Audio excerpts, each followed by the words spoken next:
Back to a new video. I hope you are all doing fine. So today we will be discussing the essay Art as Technique, which is a seminal work in Russian formalism by Victor Shklovsky, wherein he talks about the function of art and poetic language in literature. So first of all, we have to look at formalism. Formalism is said to be a literary movement that originated in the 1920s in Russia, and the formalists believed in the scientific study of language and opposed the symbolic and subjective interpretation of the work. അതായത് 1920s റഷ്യയിൽ originate ചെയ്ത നമുക്ക് Anglo American new ക്രിറ്റിസിസത്തിൻ്റെ ഒരു European counter പാർട്ടെന്ന് വിശേഷിപ്പിക്കാൻ പറ്റുന്ന ഒരു മൂവ്മെൻ്റാണ് Russian formalism. അതിൽ മെയിനായിട്ട് രണ്ട് സ്കൂൾ ഓഫ് തോട്ടാണ് വരുന്നത്. ഒന്ന് ഒപ്പോയാസ് അല്ലെങ്കിൽ society for the study of poetic language, founded by Victor Shklovsky himself. Saint പീറ്റേഴ്സ്ബർഗിലായിരുന്നു ഇവരുടെ ഒരു പ്രവർത്തനം എന്ന് പറയുന്നത്. പക്ഷേ ഇവർ ആർഗ്യൂ ചെയ്തിരുന്നത് ഒരു ടെക്സ്റ്റ് അല്ലെങ്കിൽ ഒരു വർക്ക് നമ്മൾ അനലൈസ് ചെയ്യുമ്പോൾ നമ്മളിപ്പോൾ പഠിക്കുന്നത് പോലെ അതിൻ്റെ പിന്നിലുള്ള ഓതർ ബയോഗ്രഫി അല്ലെങ്കിൽ അതിനെ ഇൻഫ്ലുവൻസ് ചെയ്തിട്ടുള്ള ഹിസ്റ്റോറിക്കൽ സോഷ്യോ പൊളിറ്റിക്കൽ കോണ്ടെക്സ്റ്റ് ഒന്നും പഠിക്കരുത് എന്നുള്ളൊരു രീതിയായിരുന്നു ഫോർമലിസ്റ്റുകൾ പറഞ്ഞത്. കാരണം ഇപ്പോൾ ഈ ഒരു എസ്സേ എടുക്കുമ്പോൾ തന്നെ ഞാൻ എന്താണ് ചെയ്യുന്നത്, ഞാൻ ഫോർമുലിസത്തെക്കുറിച്ച് പറയുകയാണ്. അതിൻ്റെ ഒരു ബാക്ക്ഗ്രൗണ്ടായിട്ട് ഒരു കോണ്ടെക്സ്റ്റ് ആയിട്ട് ഞാൻ ആ ഒരു ഇൻഫർമേഷൻ നിങ്ങൾക്ക് തരുവാണ്. അങ്ങനെ ഒരു രീതിയിലാണ് നമ്മളിപ്പോൾ ഏത് വർക്കും നമ്മളിപ്പോൾ പഠിക്കുന്നത്. ഒരു പോയം അല്ലെങ്കിൽ ഒരു ഷോർട്ട് സ്റ്റോറി, ഏത് ലിറ്ററേച്ചറും എടുത്തോട്ടെ, നമ്മൾ ആദ്യം പഠിക്കുന്ന ഓഥറിനെ കുറിച്ച്, അതുപോലെ തന്നെ ഓഥറിൻ്റെ ലൈഫിലുണ്ടായ ഇവൻസും ആൾക്കാരും എങ്ങനെയാണ് ഇൻഫ്ലുവൻസ് ചെയ്തിട്ടുള്ളത്, ആ വർക്കിലും എന്തെങ്കിലും ഒരു രീതിയിൽ ഒരു റെഫറൻസ് അതുപോലെ പറയുന്നുണ്ടോ, അല്ലെങ്കിൽ ആ ഒരു വർക്ക് എഴുതിയ സമയത്ത് എന്തൊക്കെ ചേഞ്ചസ് ആയിരുന്നു, എന്തൊക്കെ ഇവൻറ്റ്സ് ആയിരുന്നു അവിടെ നടന്നിരുന്നത്, അതിൻ്റെ ഇൻഫ്ലുവൻസ് ഇവിടെ കാണുന്നുണ്ടോ, അങ്ങനത്തെ രീതിയിലുള്ള കോണ്ടെക്സ്റ്റുകൾ നമ്മൾ അനലൈസ് ചെയ്യും. അത് വെച്ചിട്ടാണ് നമ്മളൊരു വർക്ക് പഠിക്കുന്നത് തന്നെ. അങ്ങനെ ഒരു സാധനം അതിൻ്റെ ആവശ്യമില്ല, അല്ലെങ്കിൽ അങ്ങനെ ഒരു രീതിയിലുള്ളൊരു പഠനമല്ല വേണ്ടതെന്നാണ് റഷ്യൻ ഫോർമലിസ്റ്റുകൾ പറഞ്ഞിരുന്നത്. അപ്പം അതുകൊണ്ട് തന്നെ അവർക്കൊരു പൊളിറ്റിക്കൽ പേഴ്സ്പെക്റ്റീവ് ഇല്ലായ്മ ഉണ്ടായിരുന്നു. അതുകൊണ്ട് 1929 to 30 എന്നുള്ളൊരു ടൈം പീരീഡിൽ സ്റ്റാലിൻ ഇവരെ സെൻഷർ ചെയ്യുകയും ഇവരുടെ ഒരു activity, centre of activity saint പീറ്റേഴ്സ്ബർഗിൽ നിന്ന് മോസ്കോയിലുള്ള പ്രാഗ് എന്നുള്ള സ്ഥലത്തേക്ക് മാറുകയും അവിടെ രണ്ടാമതൊരു സ്കൂൾ ഓഫ് തോട്ട് വരികയും ചെയ്തു. അതാണ് Moscow linguistic circle. It is the counterpart of the Opoyas in St. Petersburg, which was headed by Roman Jakobson. അപ്പോൾ അതാണ് റഷ്യൻ ഫോർമലിസ്റ്റിൻ്റെ ഒരു ബാക്ക്ഗ്രൗണ്ട്. നമുക്ക് കുറച്ച് മെയിൻ ഫീച്ചേഴ്സും കൂടി ഒന്ന് നോക്കാം. ഞാൻ നേരത്തെ പറഞ്ഞ പോലെ തന്നെ രണ്ട് സ്കൂൾ ഓഫ് തോട്ട്സ് ഉണ്ടായിരുന്നു, OPOYAZ and the Moscow linguistic circle. പിന്നെ ഇവർ പറയുന്നത് പോയറ്റിക് ലാംഗ്വേജ് എന്നത് ഓർഡിനറി ലാംഗ്വേജിനെക്കാട്ടിലും വ്യത്യസ്തമായൊരു രീതിയിലാണ് എഴുതിയിട്ടുള്ളതെന്ന് വാദിക്കുന്ന ഒരു കൂട്ടരായിരുന്നു. അതുപോലെ തന്നെ ലാംഗ്വേജിൻ്റെ ഒരു സയൻറ്റിഫിക് സ്റ്റഡി വേണമെന്നായിരുന്നു അവർ പറഞ്ഞിരുന്നത്. അതായത് എങ്ങനെയാണോ നമ്മൾ സയൻസ് പഠിക്കുന്നത് അതുപോലെ വേണം നമ്മൾ ലാംഗ്വേജ് പഠിക്കേണ്ടത് എന്നുള്ളൊരു ബിലീഫ് ഉണ്ടായിരുന്നു അവർക്ക്. ലാംഗ്വേജിൽ ഉപയോഗിക്കുന്ന സിംബലിസവും സബ്ജക്റ്റീവ് ഇൻ്റർപ്രിട്ടേഷനും അവർ ഒപ്പോസ് ചെയ്തിരുന്നു. കാരണം നമ്മളിപ്പോൾ ഒരു വർക്ക് എടുക്കുമ്പോഴും നമ്മളുടേതായ നമ്മളുടെ അറിവും നമ്മുടെ ഒരു മൈൻഡ് സെറ്റും വെച്ചിട്ടാണ് നമ്മൾ ആ ഒരു വർക്ക് മനസ്സിലാക്കുന്നത്. അപ്പോൾ ഒരു 10 പേര് ഒരു വർക്ക് അനലൈസ് ചെയ്യുമ്പോൾ 10 പേർക്കും ഒരു പക്ഷെ 10 രീതിയിലുള്ളൊരു ഇൻ്റർപ്രിട്ടേഷൻ ആ ഒരു വർക്കിൽ നിന്ന് എടുക്കാൻ പറ്റും. പക്ഷേ ഈ ഒരു കാര്യം ഫോർമലിസ്റ്റുകൾ ഒപ്പോസ് ചെയ്യുന്നുണ്ട്. They are saying there is nothing outside the text.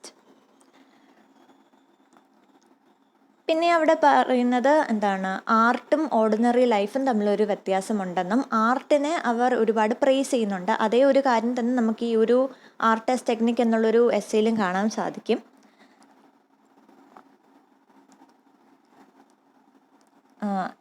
And another belief that is central is the concept of literary fact. Formalists believe that literary facts are given in the text and readers have to understand them through literary techniques. This implies that it is possible to arrive at an objective and scientific understanding of the meaning through literary techniques of a text. ഞാൻ നേരത്തെ പറഞ്ഞ idea തന്നെയാണ്. വളരെ subjective interpretation അവർ oppose ചെയ്തു. അതുപോലെ തന്നെ അവർ കൂടുതലും popularise ചെയ്തിരുന്നത് ഒരു ഒബ്ജക്റ്റീവ് ഫോം ഓഫ് സ്റ്റഡി, അതുപോലെ സയൻറ്റിഫിക് ഫോം ഓഫ് സ്റ്റഡി ആയിരുന്നു അവർ കൂടുതലും പോപ്പുലറൈസ് ചെയ്തിരുന്നത്. അതുപോലെ തന്നെ സോഷ്യൽ, സൈക്കോളജിക്കൽ, ഹിസ്റ്റോറിക്കൽ അപ്രോച്ച് എല്ലാം അവർ റിജക്റ്റ് ചെയ്തു. അവരുടെ ഫോക്കസ് എന്ന് പറയുന്നത് ടെക്സ്റ്റാണ്. ടെക്സ്റ്റിൽ മാത്രമേ ഫോക്കസ് ചെയ്യുകയാവൂ. അതിന് പുറത്തുള്ള ഓട്ടോബയോഗ്രഫി ആയാലും സോഷ്യോ പൊളിറ്റിക്കൽ കോണ്ടെക്സ്റ്റ് ആയാലും അതൊന്നും അവിടെ ആവശ്യമില്ല എന്ന് പറഞ്ഞവരായിരുന്നു. പിന്നീട് ആ ഒരു ടെക്സ്റ്റിൽ തന്നെ ഈസ്തറ്റിക് എഫക്റ്റിനായിരുന്നു അവർ കുറച്ചും കൂടി ഫോക്കസ് ചെയ്തിരുന്നത്. ഇവിടെ വരുന്ന മെയിൻ ഫിഗേഴ്സ് എന്ന് പറയുന്നത് ഞാൻ നേരത്തെ പറഞ്ഞ പോലെ Victor Shklovsky, Roman Jakobson, we have Boris Eichenbaum and Boris Tomaszewski. Now coming to the essay that we have to study. Art as technique largely discusses the function of art and poetic language in literature. And through this essay, Shklovsky actually attacks Russian symbolism by analyzing the statement of the Russian symbolist Alexander Potapnia, who says that art means to think in images. എസ്സേയുടെ തുടക്കത്തിൽ തന്നെ ഷ്ലോവ്സ്കി പറയുന്നത് ഒരു Russian സിംബലിസ്റ്റ് ആയിട്ടുള്ള Alexander പൊട്ടപ്നിയയുടെ ഒരു statement contradict ചെയ്തുകൊണ്ടാണ് ഈ ഒരു essay തുടങ്ങുന്നത്. ഷ്ലോവ്സ്കി പറയുന്നത് പൊട്ടപ്നിയ പറഞ്ഞതുപോലെ art is to think in images, അതായത് എല്ലാ കാര്യങ്ങളും നമുക്ക് ഇമേജായിട്ട് ചിന്തിക്കാൻ പറ്റുമെന്നുള്ളൊരു സ്റ്റേറ്റ്മെൻറ്റ് പൊട്ടപ്നിയ പറയുന്നുണ്ട്. അത് ഷ്ലോവ്സ്കി റിജക്റ്റ് ചെയ്യുന്നുണ്ട്. കാരണം എല്ലാ കാര്യങ്ങളും നമുക്ക് ഇമേജായിട്ട് ചിന്തിക്കാൻ സാധിക്കത്തില്ല. ഫോർ എക്സാമ്പിൾ മ്യൂസിക്കാണ് ഇവിടെ പറയുന്നത്. സംഗീതം എന്ന് പറയുമ്പോൾ നമുക്ക് ഒരു പക്ഷേ പ്ലേ ബാക്ക് സിംഗേഴ്സിനെ കുറിച്ച് മനസ്സിൽ വരും, അല്ലെങ്കിൽ ഓർക്കസ്ട്ര, ഒരു കോൺസേർട്ട്, അല്ലെങ്കിൽ മ്യൂസിക്കൽ ഇൻസ്ട്രുമെൻറ്റ്സ്, മ്യൂസിക്കൽ ഷീറ്റ്, ആ ഒരു സിംബൽസ്, അതെല്ലാമായിരിക്കും നമ്മുടെ മനസ്സിൽ വരുന്നത്. പക്ഷേ ഇതൊന്നുമില്ലാതെ നമുക്ക് സംഗീതത്തെ മാത്രമായിട്ട് ചിന്തിക്കാൻ സാധിക്കുമോ? അത് ഡിബേറ്റ്ഫുൾ ആണ്, കാരണം അതൊരു അബ്സ്ട്രാക്റ്റ് ആയിട്ടുള്ളൊരു കാര്യമാണ്. അപ്പോൾ ഷ്ലോവ്സ്കി പറയുന്നത് എല്ലാ കാര്യങ്ങളും നമുക്ക് ഇമേജായിട്ട് ചിന്തിക്കാൻ സാധിക്കില്ല. കാരണം അബ്സ്ട്രാക്റ്റ് ആയിട്ടുള്ള കാര്യങ്ങൾ, the feeling such as happiness, love, music, architecture, ഇതൊന്നും നമുക്ക് ഇൻഡിപെൻഡൻ്റ് ആയിട്ട് ചിന്തിക്കാൻ, ഇമേജായിട്ട് ചിന്തിക്കാൻ സാധിക്കത്തില്ല. ആ ഒരു എക്സാമ്പിൾ കൊടുത്തിട്ടാണ് പൊട്ടപ്നിയയുടെ സ്റ്റേറ്റ്മെൻറ്റ് കോൺട്രഡിക്റ്റ് ചെയ്യുന്നത്. And then he says that perception becomes habitual when it becomes automatic. And consequently, there occurs a process in which things are replaced by symbols in ordinary speech. അതിൽ പറയുന്നത് ഒരു എക്സാമ്പിളായിട്ട് പറയുകയാണെങ്കിൽ book തന്നെ നമുക്കെടുക്കാം. നമ്മൾ ഒരു കാലത്ത് നമ്മൾ അക്ഷരങ്ങൾ, ലെറ്റേഴ്സ് അറിയാത്ത ആൾക്കാരായിരുന്നു നമ്മൾ, അക്ഷരങ്ങൾ അറിയാത്ത ആൾക്കാരായിരുന്നു. അതുപോലെ തന്നെ അക്ഷരങ്ങൾ കൂട്ടി വായിക്കാൻ അറിയാത്ത ആൾക്കാരായിരുന്നു നമ്മൾ. പക്ഷെ ഇപ്പോൾ നമുക്ക് എല്ലാ കാര്യത്തിലുള്ളൊരു മീഡിയവും നമുക്ക് വായിക്കാൻ സാധിക്കുന്നുണ്ട്. ഫിക്ഷൻ ആണെങ്കിലും നോൺ ഫിക്ഷൻ ആണെങ്കിലും ഒരു മാഗസീൻ ആണെങ്കിലും ന്യൂസ് പേപ്പർ ആണെങ്കിലും എല്ലാം തന്നെ നമുക്ക് എടുത്ത് വെക്കുന്ന ഒരു സെക്കൻഡിൽ തന്നെ നമുക്ക് വായിക്കാൻ സാധിക്കുന്നുണ്ട്. വളരെ സ്പീഡിൽ വായിക്കാൻ സാധിക്കുന്നുണ്ട്. പെട്ടെന്ന് തന്നെ നമുക്ക് അത് മനസ്സിലാക്കാനും പറ്റുന്നുണ്ട്. പക്ഷേ ഒരു സമയത്ത് നമുക്ക് അക്ഷരങ്ങൾ കൂട്ടി വായിക്കാനോ അല്ലെങ്കിൽ അക്ഷരങ്ങൾ പോലും അറിയാത്ത ഒരു ഫേസ് ഉണ്ടായിരുന്നു നമുക്ക്. പക്ഷെ പിന്നീട് എന്താണ് സംഭവിക്കുന്നത്? അക്ഷരങ്ങൾ വായിക്കാൻ പഠിക്കുന്നു. ആ ഒരു പഠനത്തിലൂടെ നമുക്കതൊരു ഹാബിറ്റായി മാറുന്നു. വായന എന്നുള്ളത് നമുക്കൊരു ഹാബിറ്റായി മാറുന്നു. അതാണ് ഷ്ലോവ്സ്കി പറയുന്നത്. എങ്ങനെയാണോ നമ്മൾ പല കാര്യങ്ങളും ഹാബിറ്റായി മാറിയത്, ഒരു പേന പിടിക്കാൻ, പേന കൊണ്ട് എഴുതാൻ, അതും നമുക്കിപ്പോൾ ഒരു ഹാബിറ്റായി മാറുകയാണ്. അതുകൊണ്ട് തന്നെ നമ്മൾ പിന്നീട് അത് ആലോചിക്കുന്നില്ല, എങ്ങനെയാണ് പിടിക്കേണ്ടതെന്നൊന്നും നമ്മൾ ആലോചിക്കുന്നില്ല. നമ്മൾ എടുക്കുന്നു, എഴുതുന്നു. അങ്ങനെ പല കാര്യങ്ങളും നമുക്കിപ്പോൾ ഹാബിറ്റായി മാറിയിട്ടുണ്ട്. അതുപോലെ തന്നെയാണ് പെർസെപ്ഷൻ. അതും ഒരു രീതിയിൽ ഒരു ഹാബിറ്റായി മാറുന്നുണ്ട്. ഫോർ എക്സാമ്പിൾ ഓർഡിനറി സ്പീച്ചിനെ കുറിച്ച് ഇവിടെ പറയുന്നുണ്ട്. കാരണം പല സിറ്റുവേഷനിലും നമ്മൾ സംസാരിക്കുന്നതിനെക്കാട്ടിലും നമ്മുടെ ബോഡി ലാംഗ്വേജ് അല്ലെങ്കിൽ ജെസ്റ്റേഴ്സ് ഉപയോഗിക്കും. ഇപ്പോൾ ഒരാളോട് കതക് അടയ്ക്കണമെന്ന് പറയുകയാണെങ്കിൽ അത് പറയുന്നതിനെക്കാട്ടിലും കതകിനെ ചൂണ്ടിക്കാണിച്ച് അടയ്ക്കാൻ വേണ്ടി ഒരു കൈയും കൂടി ഒന്നിങ്ങനെ ആക്കുകയാണെങ്കിൽ, ഒരു ജെസ്റ്റർ കാണിക്കുകയാണെങ്കിൽ ആ ആൾക്കൊരു പക്ഷേ അത് മനസ്സിലാവും. അല്ലെങ്കിൽ നമ്മൾ ഫോണിൽ സംസാരിച്ചുകൊണ്ടിരിക്കുകയാണെങ്കിൽ നമ്മുടെ നേർക്ക് വരുന്ന ഒരാൾ ചോദിക്കുകയാണ് എന്ത് ചെയ്യുന്നു, അല്ലെങ്കിൽ അങ്ങനെ ഒരു ചോദ്യം ചോദിക്കുകയാണെങ്കിൽ നമുക്കത് ഫോണിൽ സംസാരിക്കുകയാണ് എന്നുള്ളൊരു വാക്കുകൾ ഉപയോഗിക്കേണ്ട ആവശ്യമില്ല. ഫോണിൽ ചൂണ്ടിക്കാണിക്കുകയാണെങ്കിൽ തന്നെ ആൾക്ക് മനസ്സിലാവും എന്താണ് നമ്മൾ ചെയ്യുന്നതെന്ന്. അപ്പം അതിലൂടെ ഉദ്ദേശിക്കുന്നത് പലപ്പോഴും ഓർഡിനറി സ്പീച്ച് തന്നെ സിമ്പിൾസ് അല്ലെങ്കിൽ ജെസ്റ്റേഴ്സ് അല്ലെങ്കിൽ ഈ ബോഡി ലാംഗ്വേജ് കൊണ്ട് റീപ്ലേസ് ആവുകയാണ്. ഈ ഒരു കാര്യത്തെയാണ് പ്രോസസ് ഓഫ് ഓൾജിബ്രൈസേഷൻ എന്ന് പറയുന്നത്. And he says this process of algebraization or the over automation of an object permits the greatest economy of perspective effect. Thus Shklovsky says habitualization devours work, cloth, furniture, one's wife and the fear of war. പിന്നീട് അദ്ദേഹം പറയുന്ന ഒരു തിയറിയാണ് ഡീഫെമിലിയറൈസേഷൻ്റെ ഒരു theory. അത് ഈ ഒരു എസ്സേയിലാണ് ആ ഒരു ടേം കോയിൻ ചെയ്യപ്പെടുന്നത്. അതിൻ്റെ ഒരു ഡെഫിനിഷൻ എന്ന് പറയുന്നത് to distinguish poetic form from practical language on the basis of the former's perceptibility. The technique of art is to make objects unfamiliar, make the forms difficult to increase the difficulty and length of perception. Art is a way of experiencing the artfulness of an object. The object is not important. അതായത് പലപ്പോഴും നമ്മൾ നമുക്കൊരു book തന്നെ എക്സാമ്പിളായിട്ട് വെക്കാം. ഒരു book എടുക്കുമ്പോൾ തന്നെ നമ്മൾ അത് തുറക്കുന്നു, എഴുതുന്നു, അല്ലെങ്കിൽ അതിൽ ഡൂഡിൽ ചെയ്യുന്നു. ബേസിക്കലി ആ ഒരു ബുക്കിൻ്റെ ഒരു ക്യാരക്ടറിസ്റ്റിക് മാത്രമാണ് എഴുതാൻ ഉപയോഗിക്കുക എന്ന് പറയുന്ന ഒരു ഫാക്ടർ. നമ്മൾ എഴുതുന്ന സമയം ബുക്കിനെ കുറിച്ച് വേറെ ക്യാരക്ടറിസ്റ്റിക്സ് ഒന്നും നമ്മൾ ആലോചിക്കുന്നില്ല. അതിൻ്റെ ഭംഗി, അല്ലെങ്കിൽ അതിൻ്റെ സ്പേസ്, അല്ലെങ്കിൽ ഇത്രയും പേജുകൾക്ക് വേണ്ടി എത്ര മരങ്ങളാണ് വെട്ടിയത്, അല്ലെങ്കിൽ ആ ഒരു പ്രോസസ്സ്, അതൊന്നും തന്നെ നമ്മൾ ആലോചിക്കുന്നില്ല. നമ്മളതിൻ്റെ ഒരു ക്യാരക്ടറായിട്ടുള്ള എഴുതാനുള്ളൊരു സ്പേസ്, എഴുതുക, അത് മാത്രമാണ് നമ്മൾ ഫോക്കസ് ചെയ്യുന്നത്. പക്ഷേ ഇതേ ബുക്ക് നമ്മളൊരു പെയിൻറ്റിങ്ങിൽ കാണുകയാണെന്നിരിക്കട്ടെ, ഒരു ബുക്കിൻ്റെ ഒരു പെയിൻറ്റിങ്, അപ്പോഴായിരിക്കും നമ്മൾ ഇഗ്നോർ ചെയ്ത പല ക്യാരക്ടറിസ്റ്റിക്സും നമ്മൾ ശ്രദ്ധിക്കുന്നത്. അതായത് ആ ഒരു ബുക്കിൻ്റെ ഭംഗി, അത് വെച്ചിരിക്കുന്ന ഒരു സ്ഥലം, അതിന് ആ ഒരു കൊടുക്കുന്ന ഒരു ഒരു സിഗ്നിഫിക്കൻസ്, അതെല്ലാം ഒരു പെയിൻറ്റിങ്ങിൽ അല്ലെങ്കിൽ ഒരു ബുക്കിൽ വായിക്കുമ്പോൾ ഡിസ്ക്രൈബ് ചെയ്ത് വായിക്കുമ്പോഴായിരിക്കും നമ്മൾ അതിൻ്റെ ഒരു ബാക്കി പല ക്യാരക്ടറിസ്റ്റിക്സും ശ്രദ്ധിക്കുന്നത്. ഇതന്നെയാണ് ആർട്ടിൻ്റെ പേർപ്പസ് എന്നാണ് ഷ്ക്ലോവ്സ്കി പറയുന്നത്. അതായത് ആ ഒരു sensation, to impart sensation of things as they are perceived and not as they are known. ഇതാണ് ആർട്ടിൻ്റെ പേർപ്പസ്. അപ്പോൾ അതിലൂടെ എന്താണ് ഉദ്ദേശിക്കുന്നത്? രണ്ട് കാര്യങ്ങൾ. ഒന്ന്, ആ ഒരു ഒബ്ജക്റ്റിനെ മനസ്സിലാക്കാൻ എടുക്കുന്ന ഒരു സമയം കൂട്ടുക, അതുപോലെ തന്നെ മനസ്സിലാക്കാനുള്ളൊരു ഡിഫിക്കൽട്ടി കൂടുതൽ ഡിഫിക്കൾട്ടാക്കുക. എന്നാൽ മാത്രമേ നമുക്ക് ആ ഒരു സെൻസേഷൻ മനസ്സിലാകത്തുള്ളൂ എന്നാണ് ഷ്ക്ലോവ്സ്കി പറയുന്നത്. ആ ഒരു കാര്യത്തിന് വേണ്ടി അദ്ദേഹം കോയിൻ ചെയ്യുന്ന ടേം തന്നെയാണ് ഡീഫെമിലിയറൈസേഷൻ. പിന്നീട് അദ്ദേഹം പറയുന്നത് പോയറ്റിക് ലാംഗ്വേജിനെ കുറിച്ചാണ്. അതായത് ഡീഫെമിലിയറൈസേഷൻ എന്താണെന്ന് നമ്മൾ പറഞ്ഞു. പോയറ്റിക് ലാംഗ്വേജും ഒരു രീതിയിൽ ഡീഫെമിലിയറൈസ്ഡ് ആയിട്ടുള്ള ലാംഗ്വേജ് ആണെന്നാണ് അദ്ദേഹം പറയുന്നത്. Because he cess, and I quote, "The language of poetry is difficult, roughened and embedded language. It approximates with the language of prose sometimes, but doesn't violate the principle of roughened form." ആദ്യം അദ്ദേഹം പോയറ്റിക്കിൻ്റെയും practical ലാംഗ്വേജിൻ്റെയും വ്യത്യാസം പറയുന്നുണ്ട്. Practical language എന്താണ്? Communication പർപ്പസിനാണ് ഉപയോഗിക്കുന്നത്. ഒരു കാര്യം സംസാരിക്കുക അല്ലെങ്കിൽ ഒരു ഐഡിയ കൺവേ ചെയ്യുക.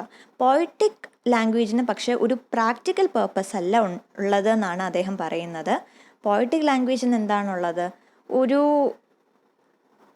ഞാൻ നേരത്തെ പറഞ്ഞ പോലെ തന്നെ ആ ഒരു സെൻസേഷൻ, നമ്മൾ പലപ്പോഴും മറന്നു പോകുന്ന ഒബ്ജക്ട്സിൻ്റെ ക്യാരക്ടറിസ്റ്റിക്സ് മനസ്സിലാക്കി തരിക, അങ്ങനെ ഒരു രീതിയിൽ ഒരു റൊമാൻറ്റിസൈസ് ചെയ്യുക ഒരു ഒബ്ജക്റ്റിനെ.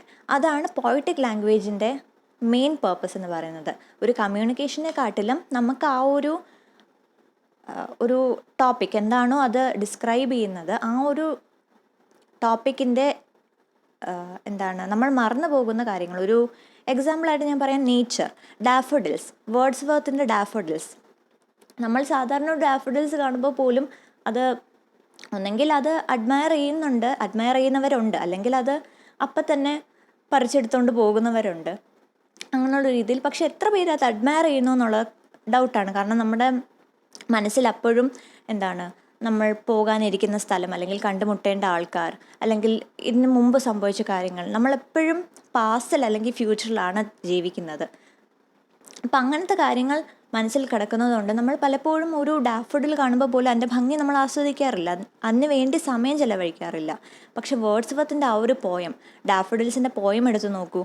അത് വായിക്കുമ്പോൾ തന്നെ നമുക്ക് ആ ഒരു ഇമേജ് നമുക്ക് മനസ്സിൽ വരുന്നുണ്ട്. ആ ഒരു ഡാഫോഡിൽസിൻ്റെ ഒരു ഭംഗി നമുക്ക് ആസ്വദിക്കാൻ പറ്റുന്നുണ്ട്. ഇതന്നെയാണ് പോയറ്റിക് ലാംഗ്വേജ് കൊണ്ട് ഷ്ക്ലോവ്സ്കി ഉദ്ദേശിക്കുന്നത്. അതായത് പ്രാക്ടിക്കൽ ലാംഗ്വേജ് കമ്മ്യൂണിക്കേഷൻ ബേസിസിനാണെങ്കിലും പോയറ്റിക് ലാംഗ്വേജ് ഇങ്ങനത്തെ കുറച്ച് അത് ഡിസ്ക്രൈബ് ചെയ്യുന്ന ഒബ്ജക്റ്റിനെ അഡ്മയർ ചെയ്യാൻ വേണ്ടിയാണ് കൂടുതലും ഉപയോഗിക്കുന്നത്. പിന്നെ അദ്ദേഹം പറയുന്നത് പോയറ്റിക് ലാംഗ്വേജ് ഒരു ഡീഫെമിലിയറൈസ്ഡ് ആയിട്ടുള്ളൊരു ലാംഗ്വേജ് ആണെന്ന് പറയുന്നുണ്ട്. അതിൻ്റെ ഒരു എക്സാമ്പിളായിട്ട് പറയുന്നത് ലിയോ ടോൾസ്റ്റോയുടെ വർക്ക്സ് ആണ്. കാരണം ലിയോ ടോൾസ്റ്റോയുടെ വർക്ക്സ് കൂടുതൽ പോപ്പുലറൈസ്ഡ് ആയതുകൊണ്ടാണ് അദ്ദേഹം ആ ഒരു എക്സാമ്പിൾ എടുക്കുന്നത്. അവിടെ തന്നെ പല എക്സാമ്പിൾസ് പറയുന്നുണ്ട്. ഇപ്പോൾ ഒരു ഫ്ലോഗിങ്ങിനെ കുറിച്ച് ഒരു സ്റ്റേറ്റ്മെൻ്റ് ആയിട്ട് ലിയോ ടോൾസ്റ്റോയുടെ ഒരു വർക്കിൽ പറയുന്നുണ്ട്. ഒരു ഡിസ്ക്രിപ്ഷനാണ്. To strip people who have broken the law, to hurl them to the floor and wrap their bottoms with switches. ഈ ഒരു ഫ്രേസാണ് നമുക്ക് കിട്ടുന്നത്, ഈ ഒരു സെൻറ്റൻസ് ആണ് നമുക്ക് കിട്ടുന്നത്. അപ്പോൾ അതിലൂടെ തന്നെ എന്താണ് അവിടെ കൺവേ ചെയ്യുന്നതെന്ന് ഒരു പക്ഷേ വായിക്കുന്ന അപ്പം തന്നെ നമുക്ക് മനസ്സിലാകണമെന്നില്ല. പക്ഷെ പിന്നീട് കുറച്ചും കൂടി ഒരു സമയമെടുത്ത് വായിക്കുമ്പോഴാണ് നമുക്ക് മനസ്സിലാവുന്നത് അവിടെ ഐഡിയ ഓഫ് ഫ്ലോഗിങ്, ഒരു വടി വെച്ചോ ഒരു വിപ്പ് വെച്ചോ അടിക്കുന്ന ആ ഒരു ഐഡിയ ആണ് അവിടെ കൺവേ ചെയ്യുന്നത്. ഒന്നും കൂടി ഞാൻ വായിക്കാം. To strip people who have broken the law, to hurl them to the floor and to wrap their bottoms with switches. അവിടെ ഫ്ലോഗിങ് എന്നൊരു വാക്ക് ഉപയോഗിക്കേണ്ടതിന് പകരം ഇത്രയും ഒരു രീതിയിൽ ഒരു ഇൻഡയറക്റ്റ് ആയിട്ട് ഡിസ്ക്രൈബ് ചെയ്യുന്നു. അത് മാത്രമാണ് ചെയ്യുന്നത്. ഈ ഒരു കാര്യമാണ്, ഈ ഒരു പ്രോസസ്സാണ് ഡീഫെമിലിയറൈസേഷൻ എന്ന് പറയുന്നത്. So the author argues that familiar objects are not significant and art removes objects from the automation of perception so that one has to spend more time to understand them. അതുപോലെ തന്നെ വേറെ പല എക്സാമ്പിൾസും പറയുന്നത് ടോൾസ്റ്റോയുടെ വർക്കിൽ തന്നെയാണ്. അദ്ദേഹത്തിൻ്റെ കോൾസ്റ്റമർ എന്നൊരു നോവലിൽ നറേറ്ററിനെ കുറിച്ച് പറയുമ്പോൾ പോലും റീഡേഴ്സിന് ആദ്യം മനസ്സിലാവുന്നില്ല, പിന്നീടാണ് ടുവേർഡ്സ് ദ എൻഡ് അവസാനമാകുമ്പോഴാണ് മനസ്സിലാവുന്നത് നമുക്ക് പലപ്പോഴും തോന്നും ഇതൊരു ഹ്യൂമൻ നറേറ്റർ ആണെന്ന്. പക്ഷേ വർക്കിൻ്റെ അവസാനമാണ് നമുക്ക് മനസ്സിലാവുന്നത് ഇതൊരു ഹോഴ്സിൻ്റെ പേഴ്സ്പെക്റ്റീവാണ്. ഇവിടെ പറഞ്ഞിരിക്കുന്ന നറേറ്റീവ് എന്ന് പറയുന്നത് ഒരു ഹോഴ്സാണെന്ന്. അത് ആദ്യമേ പറയുന്നതിന് പകരം ഒരു നറേറ്റീവ് ടെക്നിക്ക് ഉപയോഗിച്ച് ആ ഒരു കാര്യം അൺഫെമിലിയർ ആക്കുന്നു. അതുപോലെ തന്നെ വാർ ആൻഡ് പീസ് എന്നുള്ളൊരു വർക്കിൽ നമ്മുടെ യുദ്ധങ്ങളെല്ലാം പുതിയൊരു കോൺസെപ്റ്റ് ആണെന്നുള്ളൊരു രീതിയിലാണ് അദ്ദേഹം ഇൻട്രൊഡ്യൂസ് ചെയ്യുന്നത്. അതുപോലെ ഡോഗ്മാസ് ആൻഡ് റിച്വൽസ് അതെല്ലാം ഡിസ്ക്രൈബ് ചെയ്തിരിക്കുന്നത് വളരെ അൺഫെമിലിയർ ആയിട്ടുള്ളൊരു രീതിയിലാണ്. ഞാനിപ്പോൾ ഫ്ലോഗിങ്ങിൻ്റെ എക്സാമ്പിൾ പറഞ്ഞ പോലെ തന്നെയാണ്. സിമ്പിളായിട്ടൊരു വാക്ക് ഉപയോഗിക്കുന്നതിന് പകരം അതിനെ ഡിസ്ക്രൈബ് ചെയ്ത് ഇൻഡയറക്റ്റ് ആയിട്ട് ഡിസ്ക്രൈബ് ചെയ്യുന്നു. അത് തന്നെയാണ് ഡീഫെമിലിയറൈസേഷൻ. സെയിം ടെക്നിക്കാണ് ബെർട്ടോൾഡ് ബ്രഷ് എപ്പിക് തിയേറ്ററിലും ഉപയോഗിക്കുന്നത്. അപ്പോൾ അതിൽ എന്താണ് സംഭവിക്കുന്നത്, നമ്മുടെ പുതിയൊരു പെർസ്പെക്റ്റീവ് വരെയാണ്. അതായത് ഫ്ലോഗിംഗ് എന്ന് നമുക്കറിയാം, അതൊരു പെർസ്പെക്റ്റീവ്, യൂഷ്വൽ പെർസ്പെക്റ്റീവ്. ഈ ഒരു ഞാൻ പറഞ്ഞൊരു ഫ്രേസ് വായിക്കുമ്പോൾ നമുക്ക് പുതിയൊരു രീതിയിലുള്ളൊരു ഐഡിയ, ഒരു ഡെഫിനേഷൻ അല്ലെങ്കിൽ ഒരു പെർസ്പെക്റ്റീവാണ് നമുക്ക് ആ ഒരു ഫ്ലോഗിങ്ങിന് കൊടുക്കാൻ പറ്റുന്നത്. ഈ ഒരു പ്രോസസ്സിനെയാണ് പാരലലിസം എന്നും പറയുന്നത്. And Shklovsky concludes the essay with a typical non-romantic statement. He argues that sentiments cannot be the mainstay of art. Art is trans-emotional and unsympathetic. He reminds that even emotions in a work of art are the products of a different point of view, and in this, the point of view also becomes a technique. കൺക്ലൂഷനിൽ അദ്ദേഹം argue ചെയ്യുന്നത് ഇങ്ങനത്തെ ഉള്ളൊരു over ഫെമിലിയാരിറ്റിയെ challenge ചെയ്യുക, ഒരു പുതിയൊരു രീതിയിൽ കാര്യങ്ങൾ കാണാൻ പഠിക്കുക, മനസ്സിലാക്കാൻ പഠിക്കുക എന്നുള്ളൊരു രീതിയിൽ ഒരു പുതിയൊരു പേഴ്സ്പെക്റ്റീവ് ഉണ്ടാക്കിയെടുക്കുക എല്ലാ കാര്യത്തിനും. അതാണ് അദ്ദേഹത്തിൻ്റെ മെയിൻ ഒരു argument. So that's the end of the video. I hope this was understandable, and if it was, do like the video and share your thoughts. And if you're new to my channel, do consider subscribing as well. I'll see you in the next video. Thank you.